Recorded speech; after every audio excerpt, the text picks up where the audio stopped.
Story 1, this is Fireteam Delta. Dad's coming home. Welcome to the Military Veteran Dad Podcast, where it is our mission to bring every dad home. I am your host, Ben Cloy. I'm a United States Marine veteran, husband, and a father. We will bring authentic conversations to inspire action in your life so we can close the gap between the dad you are today and the dad you want to be tomorrow. This is the Military Veteran Dad Podcast. Welcome back to another episode of the Military Veteran Dad, episode 33. Before we get started with this week's episode, I want to pause for a moment to say two names of two soldiers who won't be coming home. These soldiers died in Afghanistan on July 29th. The first one, PFC Brandon J. Kreischer, of 20 years old in Stryker, Ohio.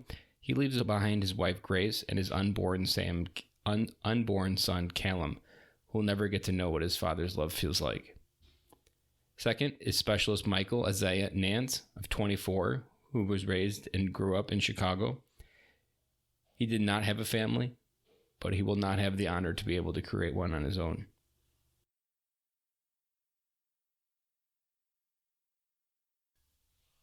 So often if we lost a friend overseas, that friend didn't come home, and it's a pain that we still feel every day. I didn't have anything close to losing a friend. I never even served in Iraq or Afghanistan. But the ones that did lose a friend, often on the podcast, we've talked about that, knowing that they died and that you could come home, let that sacrifice for maybe they don't get to hug their kids anymore. Let that sacrifice be a measurement of how high you set the bar for you to come home and be the father and the husband that you now have been given a gift of being able to do. PFC Brandon J. will never get to meet his unborn son, and his son will never get to know what his father's like. And that's something that he laid that sacrifice down so that others still able to be dad can be dads. So every time you're enjoying that moment of being a dad, remember the ones that didn't come home and the ones that helped make it possible, and always set the bar as high as that sacrifice for your ability to be dad.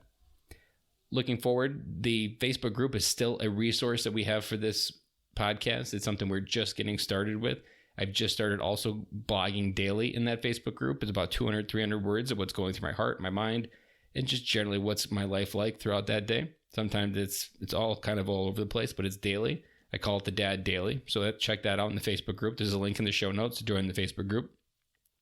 I also want to just pause again and thank you, the listener, for showing up every week and listening to these episodes, because just this week with this episode, we have passed 3,000 listens since I launched on January 1st to bring every dad home.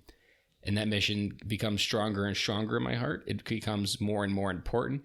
And as I grow an audience that enjoys this message, it feels even greater joy inside than I did when I first launched. So I want to thank you for showing up every week. And if you haven't left a review on iTunes, those reviews are the lifeblood of this new podcast and helps us reach more military veteran dads. And the mission will grow and grow with every review on iTunes. So if you haven't left a review, I would really appreciate it. Those reviews are the lifeblood of podcasts on iTunes.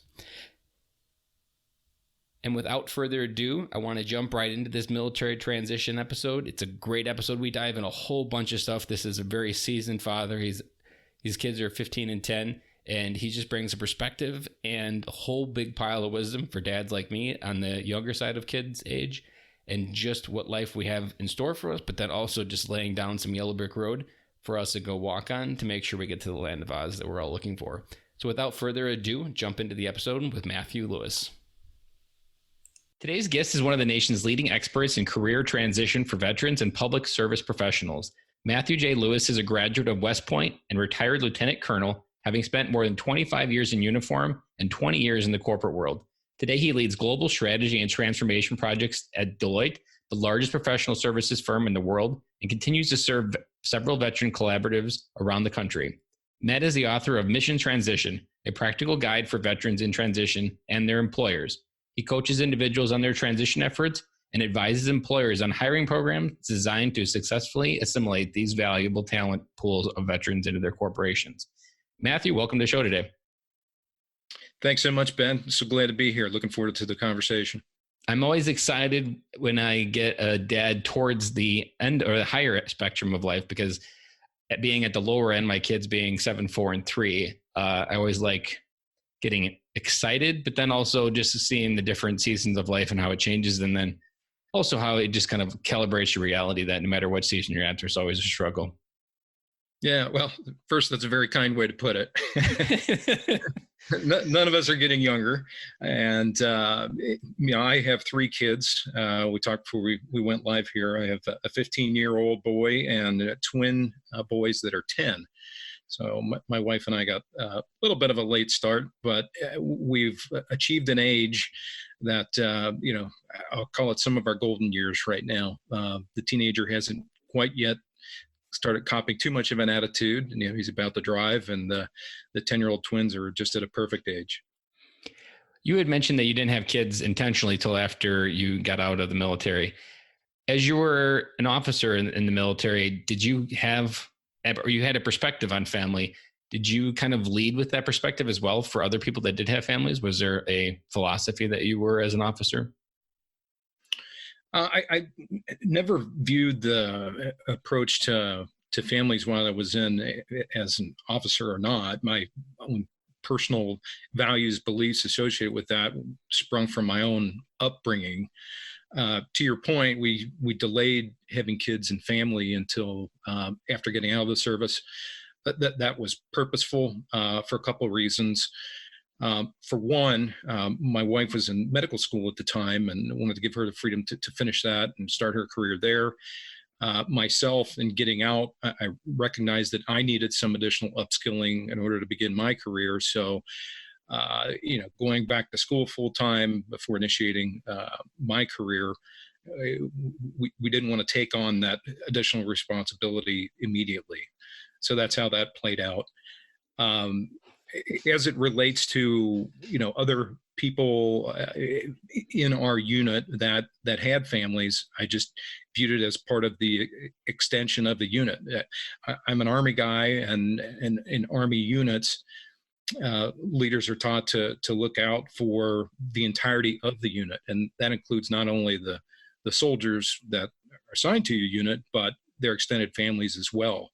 So I always thought that my responsibility, the scope of my effort, included those extended families, be it spouse, children, what have you, and always made that part of any extended mission, any kind of deployment that we had, to make sure that those considerations were always taken into account. I was actually talking to a couple different people, and both of them have been recruiters.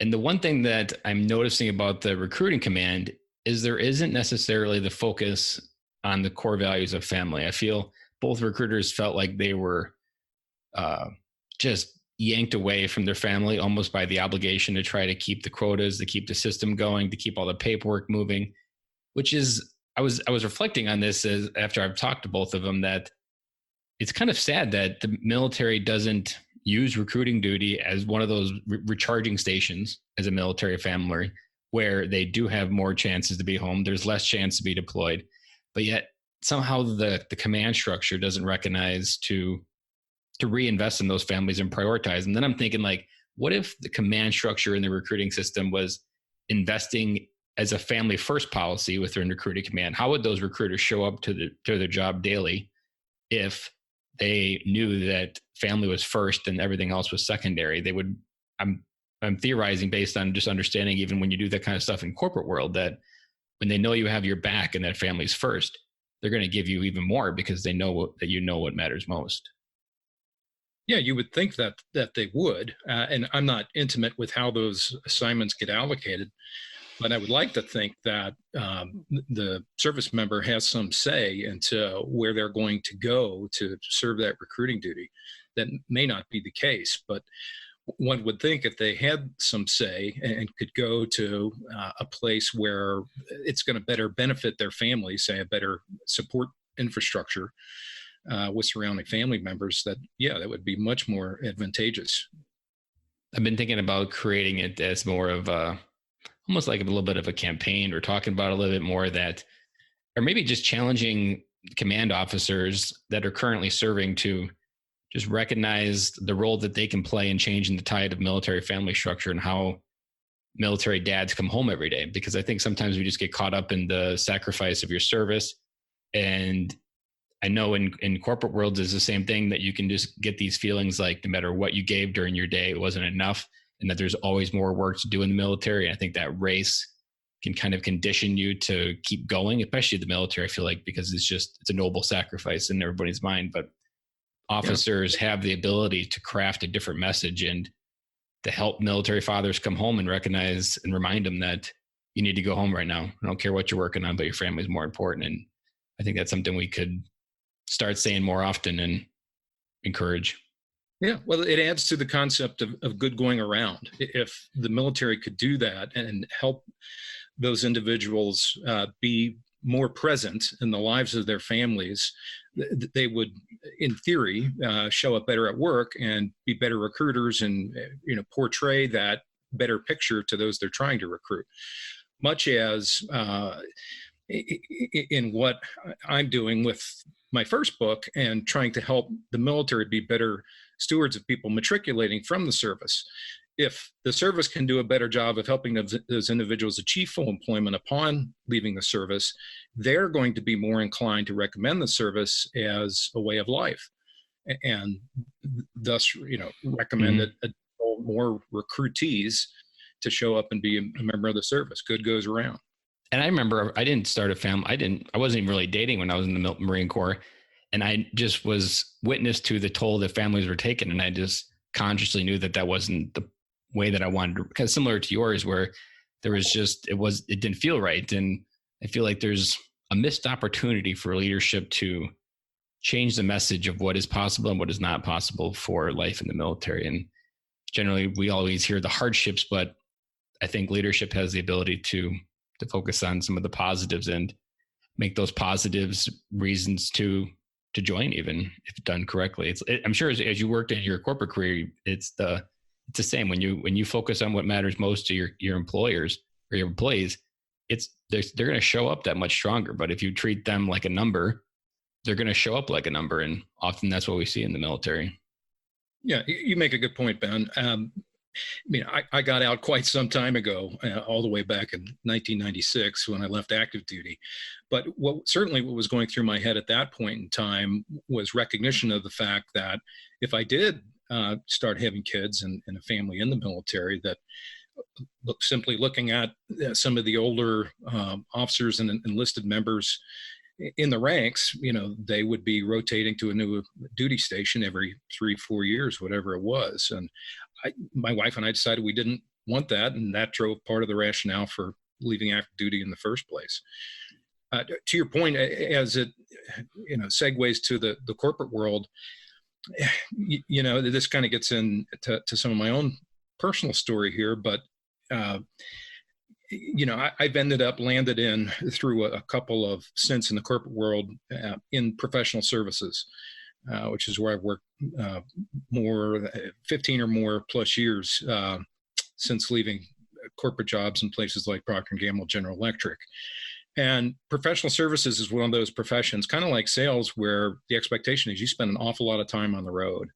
And, we had started having kids by then, had my oldest, and at a younger age, it was easier to be away. But as they got older and became more aware and conscious of things, it became more and more difficult. We can talk more about that, but I've struggled very much in the corporate world and in trying to be the husband and parent that I wanted to be. Oddly enough, I left the military to avoid that, but through professional choices, I ended up, coming to those crossroads inevitably, and had to make decisions as a result. And you and your wife both were ambitious as well, so you also just have to balance that. It's not while you're out making money for the family, your wife is keeping the household under control. It's you both have ambitions, and you're both out there chomping the bit and trying to make a career, and at the same time balance it all and have kids that you recognize and they recognize you, and they know to call you dad when you come home. And It's not easy. It's something I struggle with. My wife being a kindergarten teacher, and also me doing a podcast and having a full-time job and 3 kids. Like that decision that you do every day to try to figure out where your time goes is one that doesn't get any easier. No, that's exactly right. I mean, the point would be whenever, wherever you decide to begin to have a family and have kids and bring them into the picture, the calculus changes. And whether that's in or outside of the military, at some point, those things, those priorities, the finite time you have in the course of a day is going to come into conflict. And it's only what your personal priorities are that are going to decide how you're going to allocate that time. That's why, it's important through this podcast on here that we remind people of what some of those foundational values are. So you had kids after coming home or after getting out of the military. When you hear the words "come home," what have those meant for you over the last 15 years of being a father? Yeah. So, I mean, for me, to draw a parallel, it's the same as it was in the military versus the corporate world. That what was different, to your point, is the presence of kids. And, I'd say I still practice that every time I literally come home, but as a term, to me, it's about being mentally and emotionally present and available to participate fully in the lives that you love the most. For me, that's my wife and my kids. And so there's the, actual physical presence of coming home, but being physically present doesn't necessarily mean being mentally and emotionally present and available to them. Early to be able in to my walk them through what they went through that day at school, maybe. It takes emotional presence to be there to walk them through. That's right. To actively listen and to just settle and to make the conscious decision to make family the priority and not work the priority. And normally for me, that's, I have a plane ride that buffers my work from wherever that is in the country to where I'm actually home. That's when I can take some time to flip that switch, if you will, and begin to focus so that by the time I actually walk through the door, I can actively listen and participate. When the kids were younger, that involved more things like, taking over for my wife and the chores associated with the kids. These days, it's more of getting involved with the kids and their homework and their sports teams and whatever they see going on as a priority. So things evolve, and the activities you're involved with will evolve, but taking the time and making a conscious decision to be present is what it's all about. What were those things that your kids always wanted you to do when you walked through the door? We always remind dads that kids spell love TIME. What were the things they always wanted your time for? Yeah, you call these things time bombs. And it's a number of things that we do. The most immediate thing walking through the door is just because I've been physically away for some period of time, usually several days at a time, even these days after having made some conscious decisions to alter my career trajectory at the day job. They want to tell you about their day. They want to tell you about whatever games they were playing. They want you to participate in what they're doing, whether that's part of homework, playing some games, puzzles. We have different family traditions we do, one of which is family movie night, and it doesn't necessarily need to involve a movie, but we carve out time every Friday as a family, usually 3 to 4 hour good chunk of time where we're spending it all together, communing as a family. To the extent that we're all home at the same time, we have dinner together. We go on camping trips together as a family. We have family celebrations, both as an immediate family and as an extended family, at least those family members that are in town here locally, birthdays, holidays. We do church on a weekly basis. And that's just with the family. And then with my wife, we do date night, which we try to do at least once a month. My wife and I are very involved with the kids. Me tends to be more through sports coaching, some of the various teams. My wife is involved in school committees and other kind of volunteer work. But all of it, to the point, adds up to spending time and being present and contributing to the kids, helping them feel that they have this warm, caring, encouraging atmosphere within which they can thrive. I've heard stories where dads, it was literally at their high school graduation, they had an awakening moment that all of the 18 years of their son's life, they just wanted their time.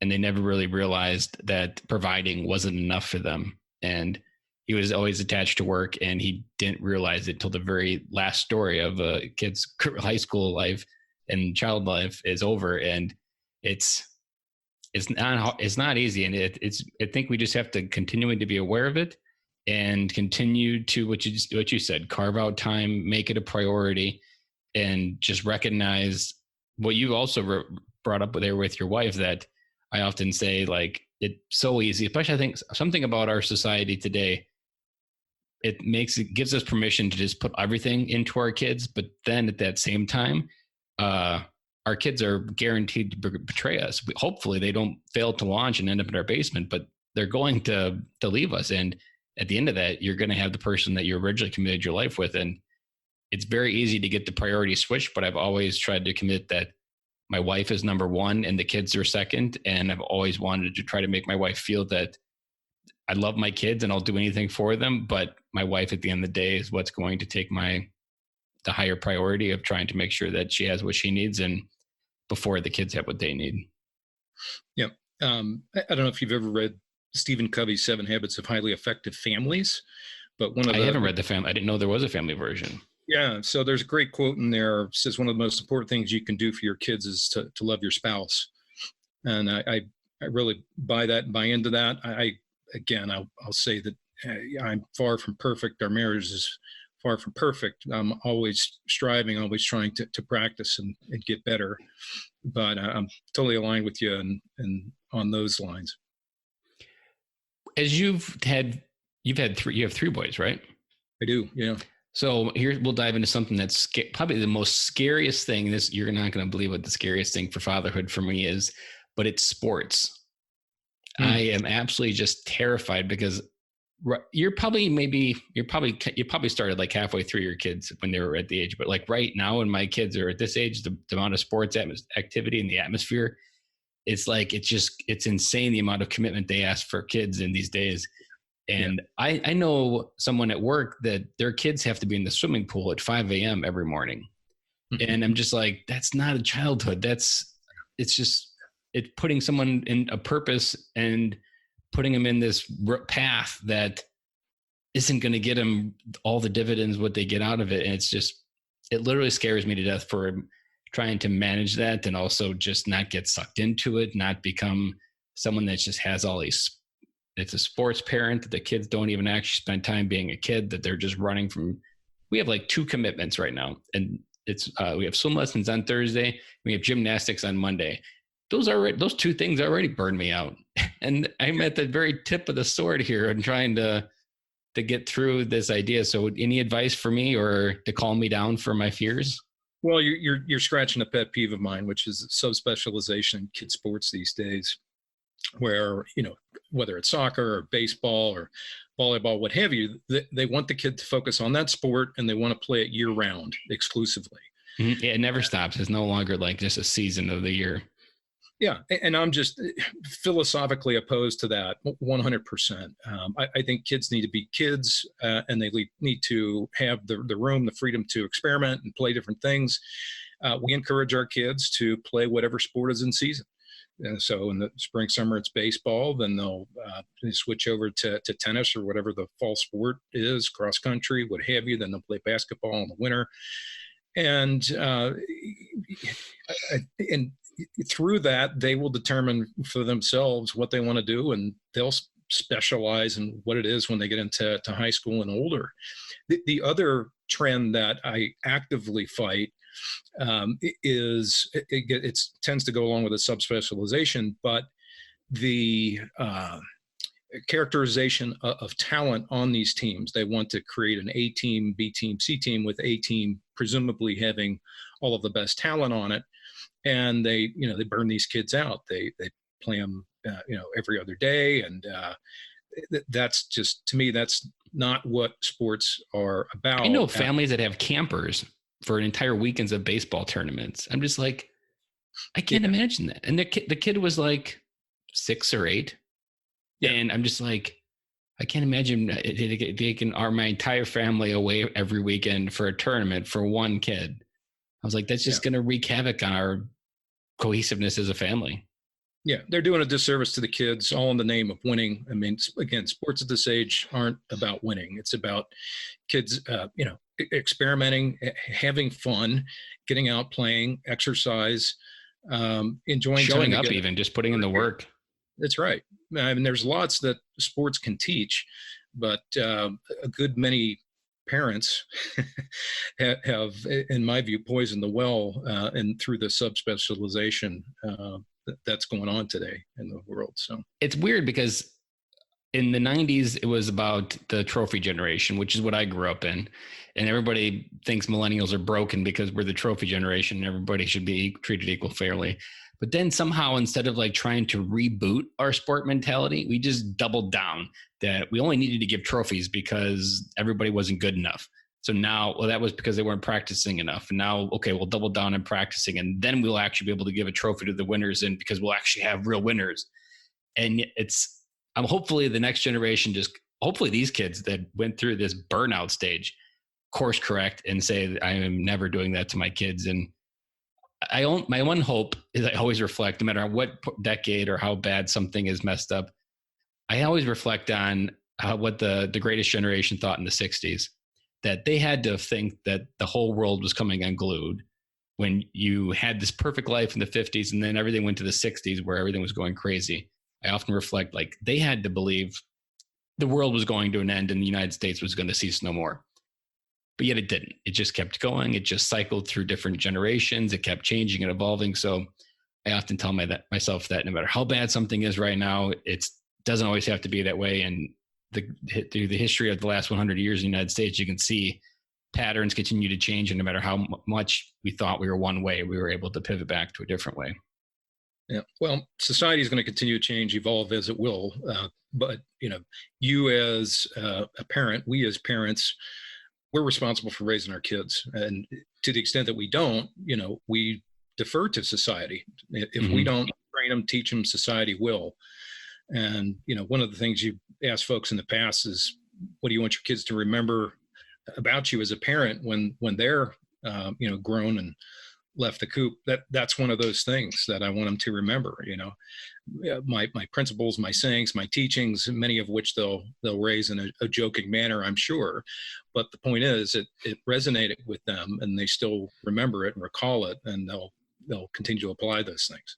And I would agree, and similar for what I would want them to say about me is that I was there to help shepherd them through life, and I was never protecting them from it. And I was always making sure that they were aware of what was in front of them. I think one of the most forgotten roles as a father in 2019 is the role to explain the world to our kids. And I think there's a missed opportunity for everything from evil, darkness, to bullying, to porn, to weapons, to violence, to school shootings. This world isn't getting any different. Those things will all still exist no matter what type of values you have. And the part that we don't recognize as fathers, and this is where we also talk a lot about legacy. This is where you have the ability to truly craft the impact you can leave on your kids. We don't let that voice be the first one from us. We let them learn about it from someone else. That's right. I couldn't agree with you more. Other things I think about when, I think legacy, one is just love. I want them to know and remember that I love them more than anything else in the world. That, my wife and I created this warm, encouraging atmosphere within which they could thrive. I want them to know and remember, I taught them that their lives had purpose, and I enabled that purpose with all that my wife and I have done to encourage them. And also that, we set the example, not just through words, but through our actions, that we were kind of the true north. We practiced what we preached, and part of that is through, as our kids would tell you today, much to their chagrin, we have rules, we have limits, and that's purposeful. Whether that's around the kind of food they can eat, to the amount of time that they're spending on a computer in front of a screen or playing computer games or what have you. And we explain, we don't arbitrarily set limits. We explain to them why these rules exist and how and why they benefit them in the long run. I like that. And I was actually reflecting on, I haven't really thought of it this way, but people don't say it too much, but like 10 years ago, what would Jesus do was the big popular thing to say. And Right. one test is, I think, a son or a daughter enters 18 and goes out in the world. How often do they hear in their head, what would dad do? Yeah. Because that means that you were that voice feeding them the guidance they needed to get through what they were dealing with. And that's really where you want them to draw from. I mean, I know there's different things that my dad didn't talk to me about, and those are areas where I get scared the most because I only have my own gut feeling and experiences, which is very limited. I'm only 34. And being able to strengthen those gut feelings and those intuitional things that some people have and can just move mountains because they have these foundational intuitions they can just rely on and know the right and wrong quickly and just take action.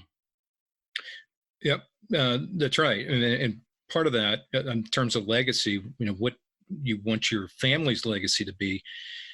For me, it's being recognized that we successfully delivered on what I call our family mission statement. And I made reference before to 7 Habits of Highly Effective Families. This is one of my key takeaways from that. This concept of family mission statement. And if you'll permit me, I'll read ours. Love to.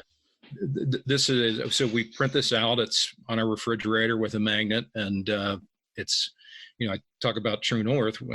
Anytime subject of behavior comes up, we can just point to the sign on the fridge. Are your actions in compliance with this? It's a good point. Anyway, here is ours. Our home will be a fun, welcoming, energetic environment that encourages and enables loving, supporting relationships among family members. We will help each other use our God-given talents to their fullest and best purpose. We will encourage healthy living and habits and treat each other kindly and with respect. So that's what we came up with. The kids added one little addendum, which is we will always flush the toilet. The kids added that, or your wife added that? The kids added that. Interesting. Yeah. I was surprised with your wife living in a full house full of boys. It's not something like you will lift a toilet seat. Yeah. Yeah. But anyway, that's kind of our collective True North. And the theory being, if we can successfully deliver on that, then that's a good legacy to leave our kids. I like that. And I have talked about core values on the podcast before. And I like to think of core values as lighthouses. And the ocean is very rough sometimes. Sometimes it can be perfectly calm when you have that sunset and it's like, oh, this is paradise. But then that same ocean, that same horizon has a hellacious storm that you're barely hanging on. And your lighthouse or your values are how you find home and find land again. Yeah. And you'd mentioned your scariest moment around sports. My scariest moment as a dad, where I kind of had to ponder those core values, is the shift in mindset I had to make in thinking that work was non-negotiable and shifting that to being family being non-negotiable. And that took some doing, and it did not come naturally. Coming out of the military, most of us have the drive of, being mission first. It's a mission first culture. It's a mission first environment. When I left the military, we didn't have kids. And so that attitude naturally flowed over into my civilian work. And, early in my years as a father, when I was in professional services, traveling 4 or 5 days a week, frankly, my nights and weekends weren't my own. Additional work I took on. There were a few ultimatums, I'll just call them that, and discussions between my wife and I. Her kind of shoving a mirror in my face, showing me how I was living and what impact that was having on life at home. And it took a couple of those discussions for me to realize that, life has its limits. And if I wanted to remain married, if I wanted to be a good father to my kids, I needed to find a way to live within those limits. Things had changed. We didn't we weren't without kids anymore. And so, I decided to take on roles at work that had me traveling less, enabling me to spend more time at home. And while this certainly altered my career trajectory, it has enabled me to be a better husband and father at the end of the day. How old are you now? I am 50. So just 4 weeks ago, you might have heard me talk about in the podcast, I was a stay-at-home dad for 10 days. Yep. And I took vacation, and my wife was in China, and I was there. And I kept thinking towards the end of it, I was like, 5 years from the age, I was thinking 55, that, and probably through every year till that age, I will always reflect on those 10 days as the right choice, no matter the pile of emails that I had waiting for me when I got back, that those 10 days will be a highlight reel. And hopefully I'll have more highlight reels to pull back from. But I know that first 10 days was like the catechism that made me re-anchor my life and prioritize on where life was supposed to go for me. And it's going to be something that I always reflect on as a very highlighted point in my life. And I like what you were saying also, where you recognize those ultimatums were in place. And share a little story. Before this podcast, and my very first idea for a side hustle was a coaching business. And I was going to call it Your Reflection Coaching. I had it all, a logo figured out. It only lasted maybe 3 weeks. And then the veteran idea came into my head. But it was born out of a guy yelling on the phone to his wife at work, just ferocious. And he didn't really care that people could hear. He was just they were going at it. And it was about laundry. And we would actually have this joke about Laundrygate. And because it was like, there was just clothes piling up, and it was kind of this, like, I'm not going to budge, you're not going to budge. And he would be wearing the same clothes every day. And I was just thinking to myself, I was like, he doesn't realize that as she's reflecting back, but yelling at him, it's just a reflection of what he's putting out into the world. And she's just mirroring it back. And it really was like one of my very first colloquialisms that I started pulling back, that in so many ways, how the world comes back to us is really just a reflection of what we put into it. So if you put it little into your marriage, you're going to reflect back a soulless marriage.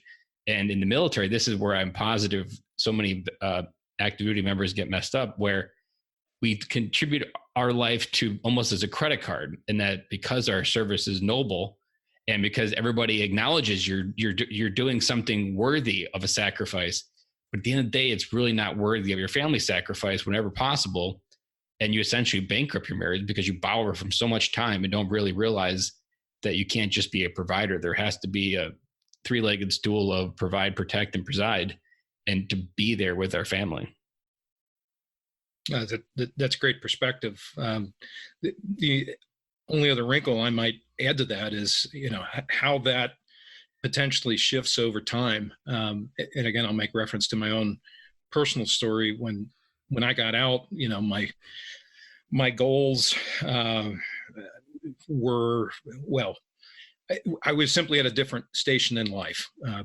On the one hand, you could consider point of view more selfish, self-centered, but the fact of the matter is I was focused on my own personal growth, going back to school, increasing skills, starting a career, my wife doing the same for herself.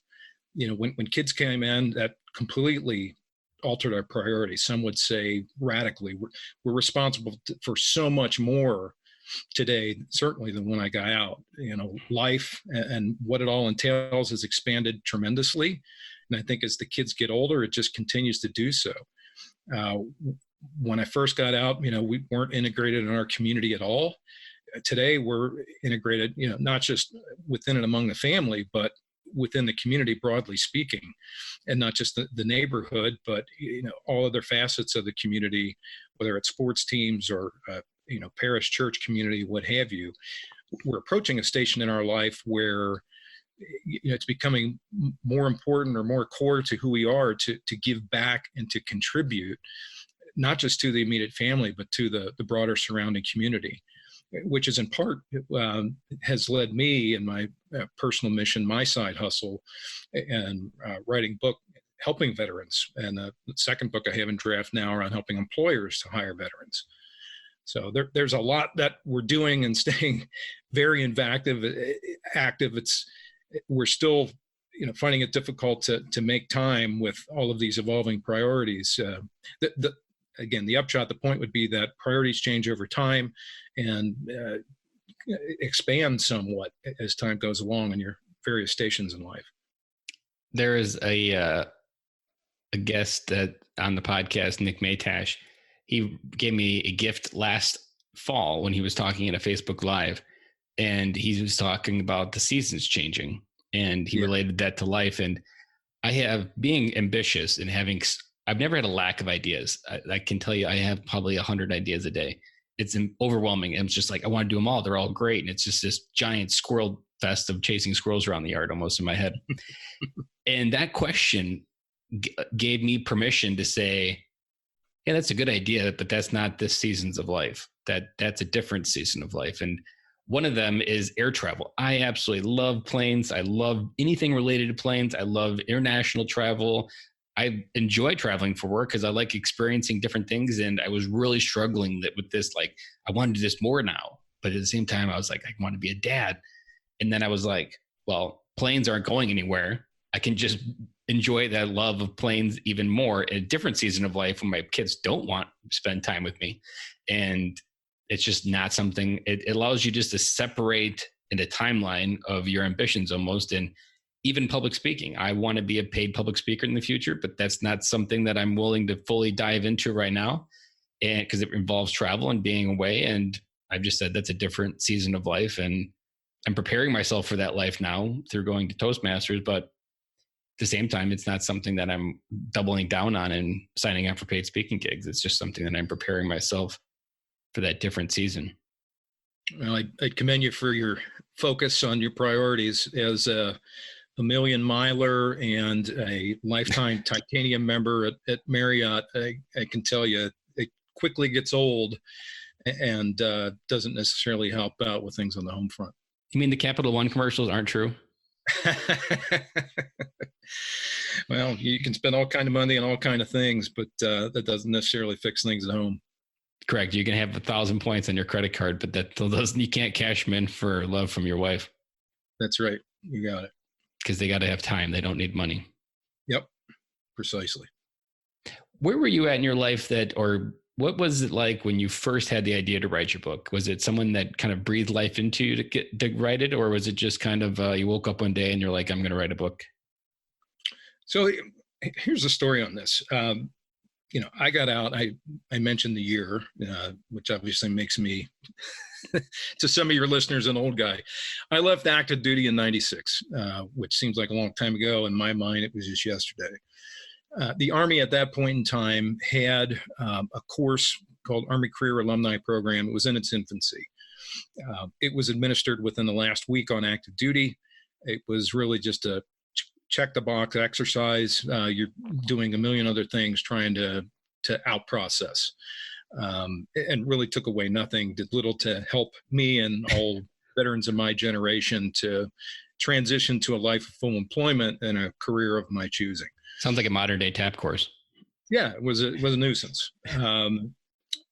So fast forward 20 years, and now I have, buddies, classmates that have devoted they and their families' entire lives in service to the country, have rotated every 3-4 years, have been deployed countless times, been through the ringer, again, on behalf of the nation, and come to find in helping some of these people cross the transtherm from the service to the real world that, frankly, the support provided them, while there's been lots of investment in it, the upshot is it still hasn't done much in terms of they and their family fulfillment and finding a full employment and career of their choosing.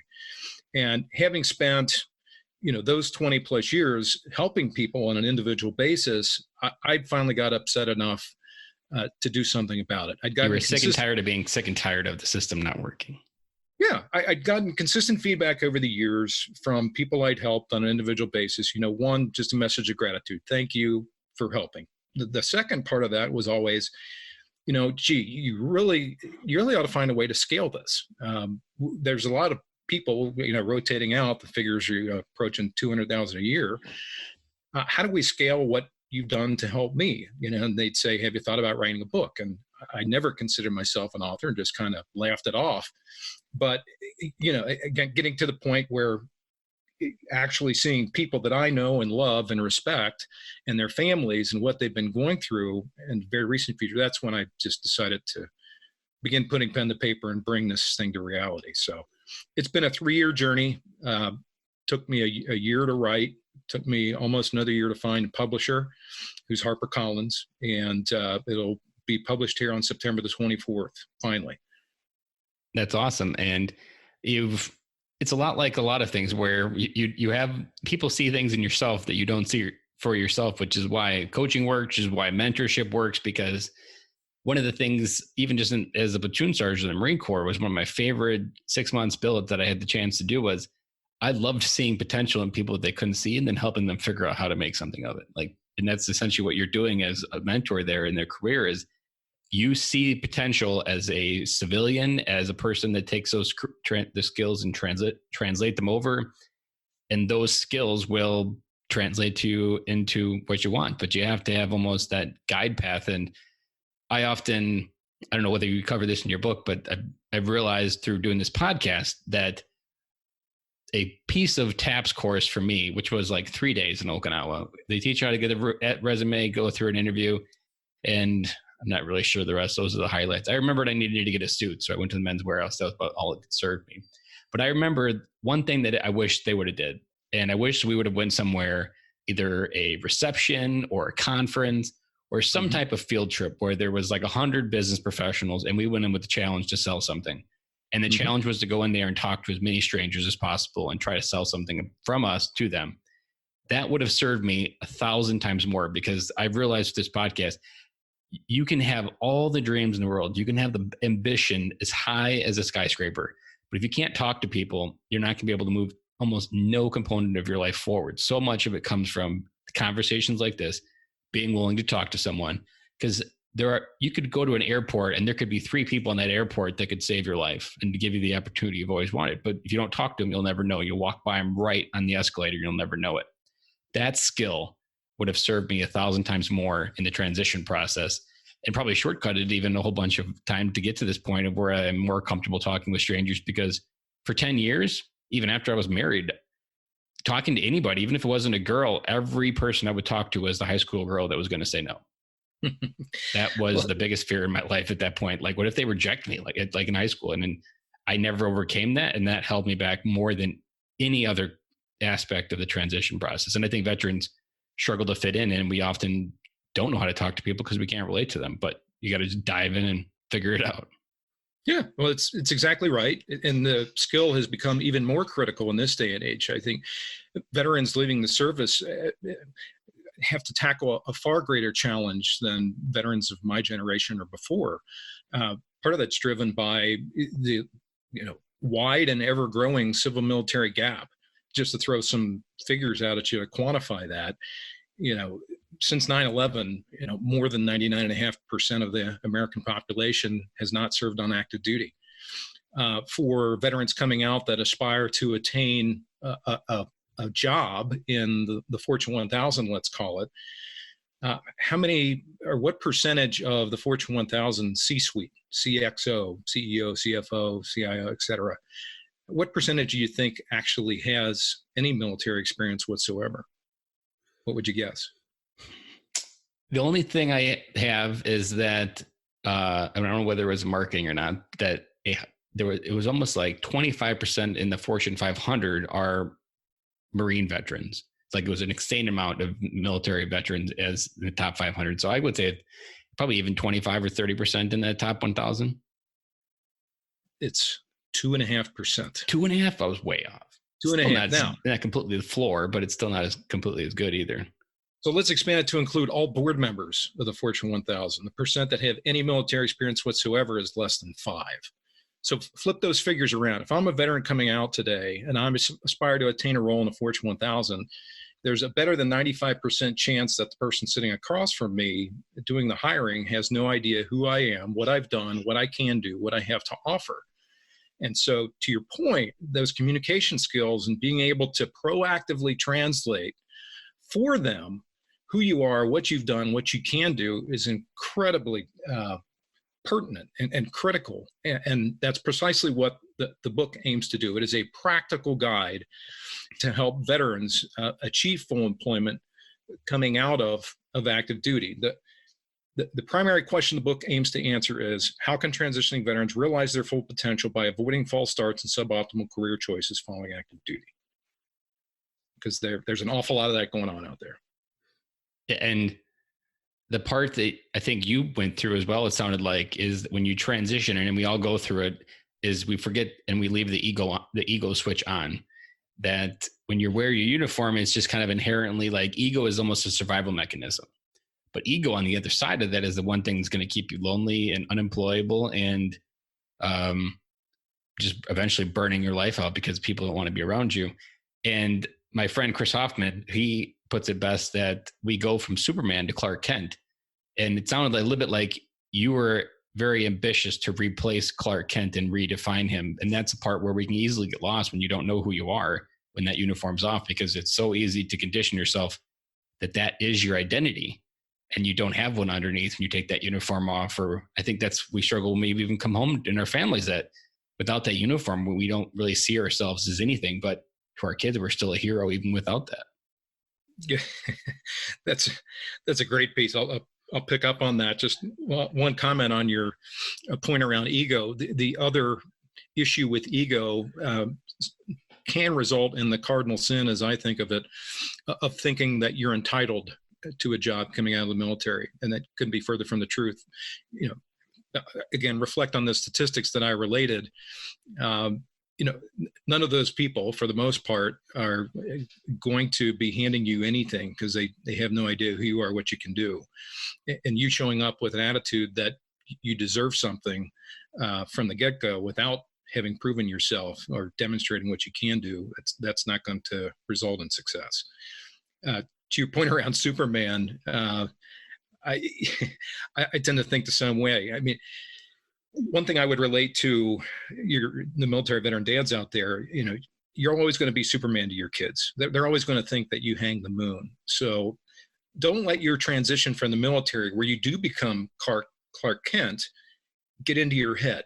Learn to wear the new suit, the new uniform, perfect that new way of being with the confidence that your kids are going to be there with you as long as you continue to spend time and be present and available for them. That transition in becoming Clark Kent is just something you need to sort through, and something that my book walks you through in very field manual-like manner. Step 1, 2, 3, crawl, walk, run, just as you experienced in the military.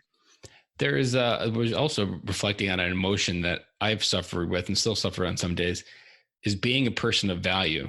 That I think when you don't feel accepted, or maybe when you're struggling, your self-worth and value can go through the floor, especially even when you come home, like you just feel like you're just not enough to cross any finish line. And like, why should I come home and just be reminded of that? Was that anything that you can relate to?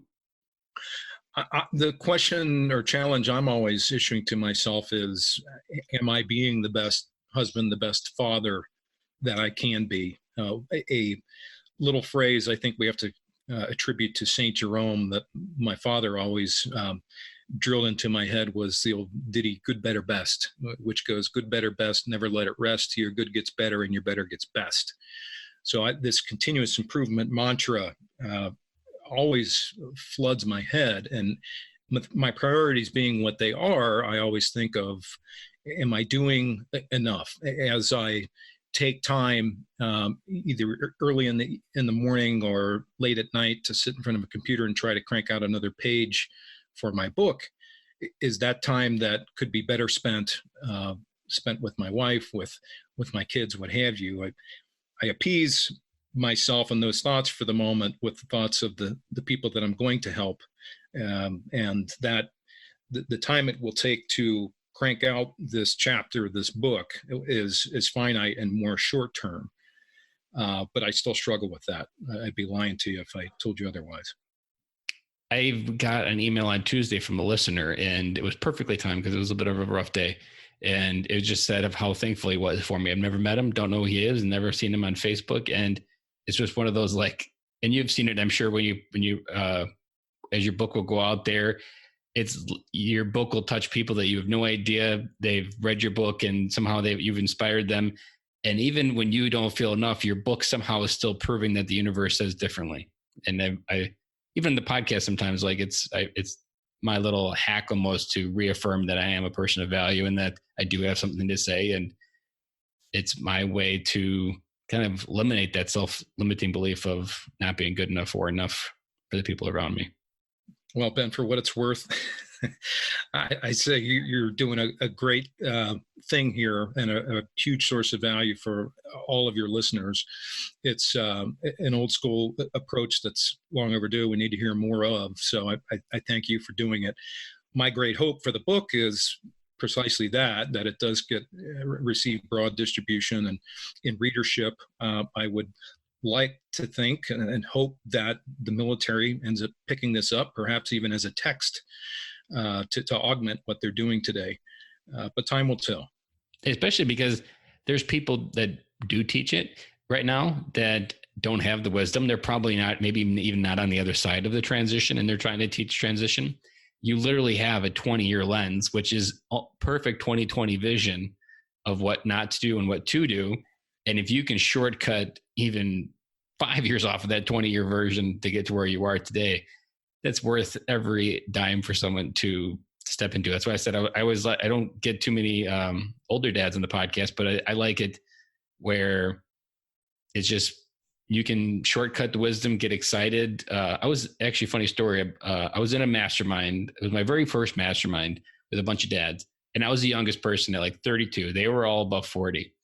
And they were talking about some of the same things that I was talking about. And I'm like, I always remember getting a little bit depressed. And I was thinking like, oh, they're 8 years ahead of me and they're still struggling with the same crap. What hope is there? Well, it's supposed to get better. And then I said this to the group that we were in, and he was like, dude, if I'm not struggling, I'm not living. And if I'm not struggling, I might as well be dying. And so it reminded me that life is never without struggle. There's just the ability to sometimes have a rope to help you get through it, which is what your book is. It's that rope to hold on to when the wind's getting really gusty. But that's what life is about, is the struggle. And that's when we grow. And without that, we tend to remain the same. And if we're not growing, we're dying and going the other direction. I heard a perfect quote that I haven't said in the podcast yet, but I think you would like it. I don't remember where I heard it. It was on it was on the MF CEO podcast that he was talking about. And he's like, people can feel like they're in a rut. And the only difference between a rut and a grave is the depth. If you stay in the same rut, all you'll do is go down to 8 feet. And you got to embrace the struggle, embrace the chaos. Another saying I've heard you say, if you want a result that you've never had in your life, you need to do something that you've never done. And, to your point, the way SFL TAP is administered these days, which is Soldier for Life Transition Assistance Program, for those listeners that don't know, it's in many ways the blind leading the blind. The way it's administered, it's contracted out, and these contractors hire people that have just come off active duty. They haven't gone through their own transition. So, and there's lots of room for improvement. I'm not here to bash it. Again, I'd like to augment what they're doing with, 20 plus years of wisdom. Well, if anything, there was just a new sign of hope breathed into Soldier for Life. I didn't really know Soldier for Life before today even. So every morning, on the weekends, I go to Starbucks, and I was processing all my different inputs, and I came across on LinkedIn that Soldier for Life launched the first podcast episode. Oh, good. So there's now a podcast to help get the information out. And I was like, okay, finally. Okay, they're only a little bit behind, but we're still at the age where podcasts are still in. It's not like they're dying. So it's perfect timing to jump in. And it's essentially just sharing conversations like this and wisdom. And that's how you can get that one little thing for listening for an hour that moves your life forward. I can't tell you how many times there's just one little piece, one 30-second clip of an hour-long podcast. It's like, that's what I needed to hear. And then you can run on that for a year. Yeah. That's great. We'll have to seek them out. A couple things that another question you've asked in the past is around just what advice that I might give to dads looking to come home to their marriage. And, to that, I'd say certainly no marriage is perfect, and neither is mine. So I'm a bit hesitant to give out a ton of advice here. But one thing I would say, and it goes back to one of your earlier points, something I've learned over the years. I've been married 25 years now. That has improved relationship with my wife is just having frequent and open communication. And it doesn't need to be, very deep, involved conversations, just regular check-ins. And much as, spending time with kids, there's time with your wife as well. And to your earlier point about making that priority one, for us, it's as simple as things as synchronizing calendars, weekend schedules, coordinating logistics on who's taking which kid to which activity and when, making sure that we're aligned on topics that we're discussing with the kids and what the philosophical bases are. Any marriage, any family takes teamwork, especially at the parental level, and successful teams require communication. And my wife would tell you, would add that active listening is a critical part of that as well. Without feedback. And Right. I would put the cherry on top for that is don't provide opinions, provide validation. That's something else I still struggle with, but I know oftentimes people just giving the gift of validation and understanding that they have a right to feel how they feel can just be the gift and permission to move past whatever they're feeling. Yeah, that's right. As part of our check-ins, that's something that we always touch on as well. That's right. So as we wrap up today's interview, the final question, what advice would you want to leave out there for military veteran dads, either active or veteran? Well, I've dispensed a few different things here. I guess the last thing I would leave you with is, by virtue of this podcast and all of the episodes you've heard, you're not alone. You're not the first person to go through this, and you certainly won't be the last. And you have a tribe of brothers and sisters, both outside the military and still inside the military, that are standing ready to support you in whatever those issues are. My encouragement would be, to the extent you need help, reach out and get help, because people are going to be ready, willing, and able to deliver on it. To just sit there and stew in it doesn't help you, doesn't help your family. And normally that's when things go south, either from a personal health standpoint or from a familial health standpoint.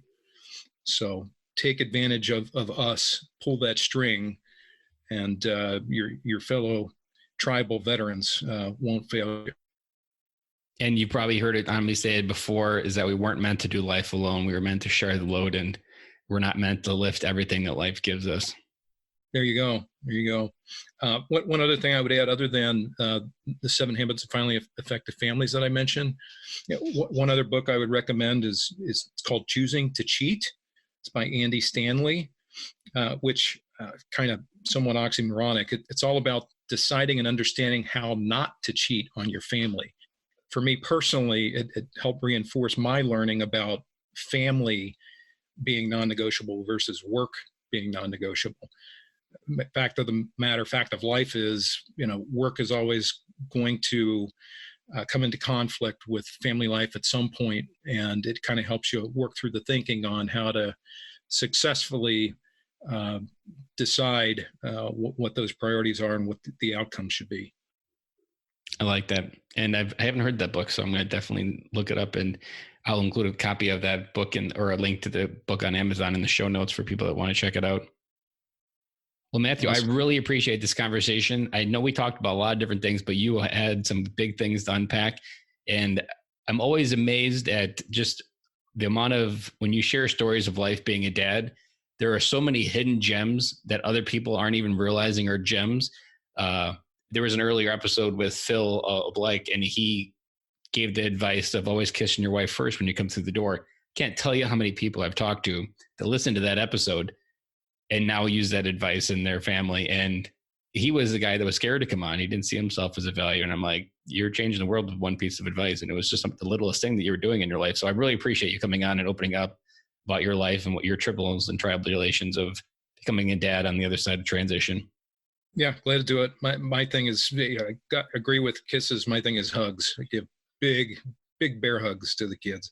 I'm a big hugger as well. And wasn't something I really even was aware of. I would say I was probably always a little bit anti-hugging, but then I went to a dad summit and everybody is kind of hugging there. And I kept getting compliments that my hugs were really good. And I'm like, I've never been complimented on my hugs in my life. And so now everywhere I go within this dad's group, everybody's always commenting on how big the hugs are. And I was on a podcast of a guy that's in that group and he asked me to come up with a rapper name. And that rapper name I came up with, I was like, I don't have a rapper name. And I was like, Big Hugger B. So now that's me just owning more of who I am and stepping into that and not holding it back. And it's just more of the gift of the world from me to everyone else. And everybody has that gift. You just got to step into them and stop holding back from them. If people want to connect with you, Matthew, where is the best place to connect with you? Yeah, well, thanks again, Ben, for having me and for this opportunity to contribute. I hope it helps. Please visit my website. It's at matthewjlewis.com, Lewis as in St. Louis. My book, Mission Transition, will be available in all formats on September the 24th. I'd be glad to be a speaker, and so just reach out to me on the website. Well, I appreciate it, Matthew, and I'll include a copy of that link also in the show notes for people to check it out. And I can't wait for you to have amazing success with that book. And I know it's going to shortcut a lot of veterans on that transition process. And there is my very first podcast episode. I'm going to mispronounce his name. You know, his last name is Bergen. Very first podcast. And he had a mission that the veterans and leadership were the next golden age of leadership. And your book will help awaken that effort to untap the leadership potential that is the veteran community and take over the business world and to transform it. I certainly hope so. That's its purpose. Well, thank you very much, and you have a good day. Thank you, Ben. You as well.